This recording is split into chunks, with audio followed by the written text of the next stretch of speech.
इस वक्त एक बड़ी खबर सामने आ रही है। हरियाणा बीजेपी छोटी टोली की बैठक हुई है। हरियाणा बीजेपी छोटी टोली की बैठक हुई है।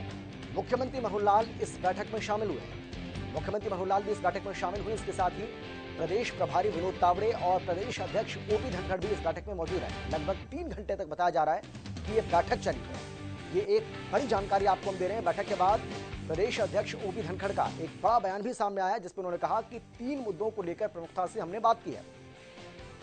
3 प्रमुख मुद्दों को लेकर हमने बात की है। पंचायत चुनाव को लेकर भी चर्चा हुई है, ये उन्होंने कहा। इसके अलावा उन्होंने कहा कि सभी जिलों में शक्ति केंद्र की कार्यशाला पर हमने चर्चा की है। इसके अलावा उन्होंने ये भी कहा कि हर घर तिरंगा मुहिम पर चर्चा हुई है। तो ओपी धनखड़ की ओर से क्या कुछ कहा गया, ये आपको बता रहे हैं। हरियाणा बीजेपी 10 लाख घरों में तिरंगा फहराएगी। कांग्रेस के चिंतन शिविर को लेकर भी ओपी धनखड़ ने बयान दिया है और उन्होंने कहा है कि कांग्रेस चिंतन नहीं बल्कि चिंता कर रही है। यानी कि एक तरीके से तंज उन्होंने कसा है कांग्रेस पार्टी के इस चिंतन शिविर को लेकर। उन्होंने कहा कि कांग्रेस पार्टी अपने नेताओं की चिंता कर रही है, ना कि कांग्रेस पार्टी अपनी पार्टी की चिंता कर रही है, बल्कि अपने नेताओं की चिंता कर रही है। अपने नेताओं की चिंता उसको बहुत ज्यादा है। और मेरे सहयोगी विनय चौधरी हमारे साथ जुड़ गए इस खबर पर ज्यादा जानकारी और बातचीत के लिए।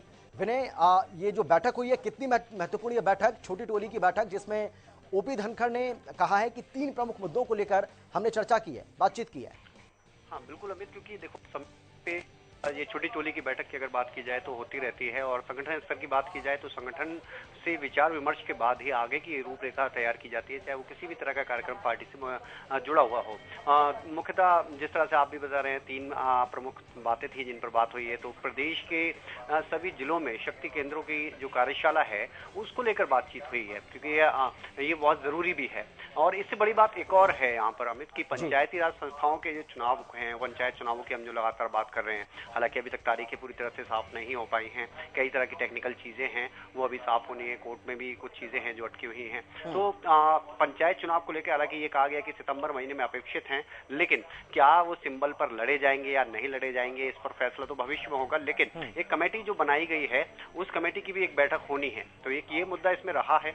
हर घर तिरंगा मुहिम जो कि लगातार, चाहे हम बात करें केंद्र से लगातार हर तरफ से कहा जा रहा है, तो उसकी बात हो रही है। हर घर तिरंगा, 10 लाख घरों में तिरंगा फहराने का जो लक्ष्य रखा गया है हरियाणा बीजेपी की तरफ से।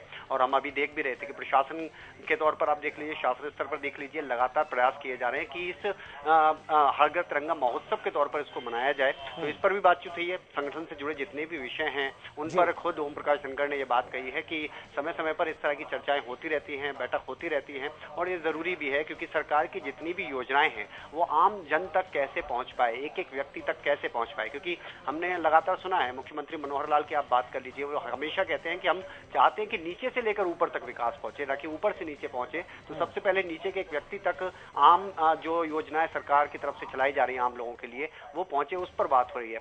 कुछ नई ज्वाइनिंग का विषय भी था, उस पर भी ओम प्रकाश धनखड़ ने बातचीत करते हुए साफ तौर पर कहा है कि बहुत सारे लोग हैं जो बीजेपी में आना चाहते हैं। और एक बात और, जो चिंतन शिविर चल रहा है उस पर तो उन्होंने रिएक्शन दिया ही है। उन्होंने सीधे तौर पर जो बात हम बता ही रहे हैं लगातार कि चिंतन नहीं चिता कर रही है, कि तंज कसा गया है। तो बैठक बहुत अहम रही है और संगठन से जुड़े विषयों पर ज्यादा बातचीत हुई है। और आने वाले समय में, आने वाले कुछ दिनों में किस तरह के कार्यक्रम पार्टी के स्तर पर देखने को मिलेंगे, उसको लेकर बातचीत हुई है।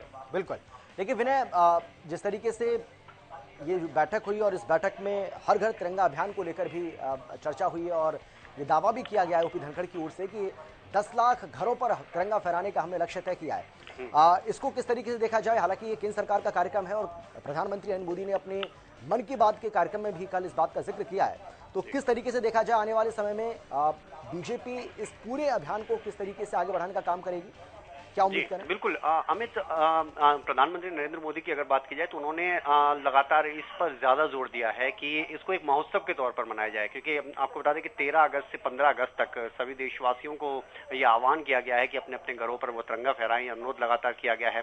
और ये सिर्फ हरियाणा की नहीं, आप बात करेंगे चाहे उत्तर प्रदेश की आप बात कर लीजिए, उत्तराखंड की आप बात कर लीजिए, और राज्यों की, तमाम राज्यों के मुख्यमंत्रियों से लगातार प्रधानमंत्री नरेंद्र मोदी ने बात की है। और बस यही एक आह्वान किया जा रहा है कि इसको एक एक महोत्सव के तौर पर मनाया जाए, बड़े स्तर पर मनाया जाए, इसको सफल किया जाए। और इसके लिए प्रशासनिक तौर पर आप देखेंगे तो खुद हम अगर बात करें तो हरियाणा में भी प्रशासनिक स्तर पर लोगों को झंडे तिरंगा की अगर बात की जाए तो पहुंचाने की बात की जा रही है, मुफ्त में उनको तिरंगे दिए जाएंगे और साथ ही युवाओं से ज्यादा अपील की जा रही है। और खुद मुख्यमंत्री मनोहर लाल ने भी इस महोत्सव के बारे में बहुत सारी जानकारी दी थी कि युवाओं से अपील की जा रही है, साहित्य बाइक रैली निकाली जाए और झंडे फहराए जाएं हर घर में। तो एक अपने आप में, क्योंकि एक मुख्य लक्ष्य यही है कि देशवासियों में जो अपने राष्ट्र के प्रति जो भावना है उसको और ज्यादा प्रज्वलित करना है। तो मुख्य मकसद यही है।